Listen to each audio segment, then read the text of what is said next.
Haleluya, haleluya, haleluya, haleluya, haleluya, haleluya. Terpujilah Engkau, Bapa Tuhan langit dan bumi, sebab misteri kerajaan Kau nyatakan kepada orang kecil. Haleluya, haleluya, haleluya.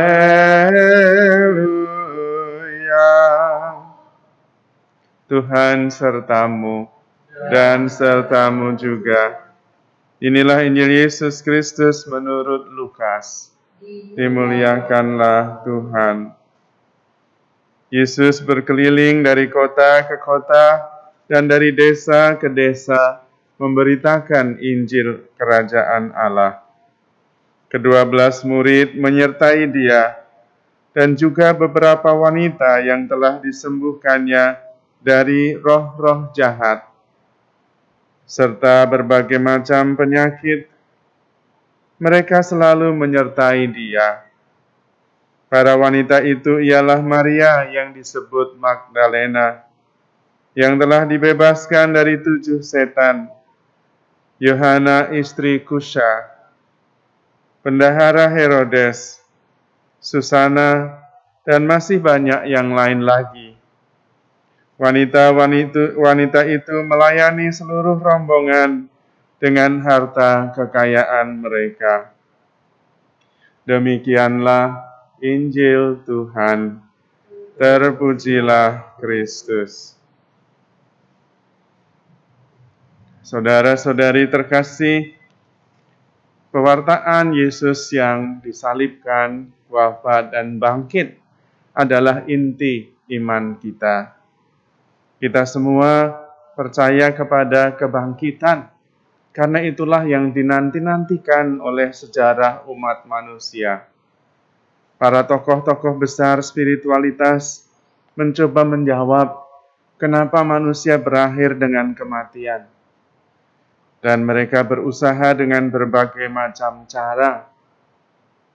Tetapi Yesuslah yang menyatakan rahasia kehidupan kekal, yaitu di dalam dirinya sendiri. Dia wafat dan kemudian bangkit. Wafat mengalahkan kematian, bangkit membawa kehidupan kekal. Dan sejak Yesus itulah manusia tidak lagi berada di bayang-bayang maut. Dan kita tidak bisa lagi mengatakan bahwa tidak ada kebangkitan, karena Yesus dibangkitkan. Dan nasib manusia tidak lagi berada dalam kegelapan kematian. Kalau tidak, seluruh usaha manusia kita sia-sia belaka. Karena ujung-ujungnya manusia akan menuju kepada kematian. Tetapi sesudah Kristus datang, kematian bukan akhir kehidupan kita, melainkan awal kehidupan yang kekal. Kehidupan yang ada di dalam Tuhan, yang tidak lagi mengenal kematian, derita, dan air mata.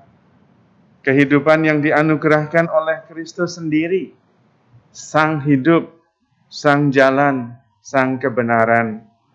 Karena itu, di dalam Kristus ada harapan. Dan dikatakan oleh Rasul Paulus, kita mesti mengharapkan kehidupan yang kekal itu bersama Kristus. Kita sungguh-sungguh malang seandainya mengharapkan Kristus hanya untuk hidup di dunia ini saja. Karena justru yang paling utama, harapan kita pada Kristus adalah kehidupan mendatang bersama dengan Yesus dalam kemuliaan. Sehingga kita yang semula takut akan kematian tidak lagi khawatir, karena kematian justru menjadi pintu kepada kehidupan yang kekal. Mari kita mohon rahmat Tuhan, mohon rahmat iman, supaya kita percaya penuh bahwa Tuhanlah yang menyelenggarakan hidup ini, bahwa Kristus telah memenangkan kita. Keselamatan itu sudah mulai sejak kita di dunia ini sekarang, sehingga kita bisa berjuang mewartakan kehidupan yang kekal bersama Kristus, yang sudah dimulai sekarang ketika kita sudah bersatu di dunia ini bersama dengan Kristus. Melalui gerejanya, persatuan itu dijaga penuh. Melalui pembaptisan, kita disatukan dengan Kristus melalui air pembaptisan. Melalui Ekaristi, kita disatukan dengan Kristus dalam sakramen Ekaristi. Dan seluruh sakramen-sakramen gereja adalah sebuah usaha untuk menyatakan kepada kita yang masih hidup di dunia ini bahwa kita sudah bersatu sebagai tubuh Kristus. Kristus sudah masuk dalam kemuliaan tubuhnya di dunia ini dan juga yang sudah ada di sana menjadi satu, yaitu gereja. Marilah kita mengarahkan hati dan sungguh-sungguh mengimani kebangkitan Kristus itu, supaya kita hidup di dunia ini penuh pengharapan, bukan hidup dalam bayang-bayang kecemasan, bayang-bayang ketakutan. Dan itulah kabar gembira, itulah Injil, yaitu bahwa maut sudah dikalahkan dan kebangkitan sudah dianugerahkan kepada kita. Amin. Ya Allah, Bapa Maha Kudus, kami bersyukur atas rahmat iman, sehingga kami percaya akan Yesus yang telah wafat, namun bangkit mengalahkan kematian, untuk membawa anugerah kehidupan bagi kami yang percaya. Semoga iman kami kepada Kristus Putramu yang bangkit makin kokoh, sehingga kami tetap bersatu, sejak di dunia ini maupun di dalam kemuliaan Kristus kelak. Dialah Putramu Tuhan kami, yang hidup dan berkuasa, kini dan sepanjang segala masa. Amin.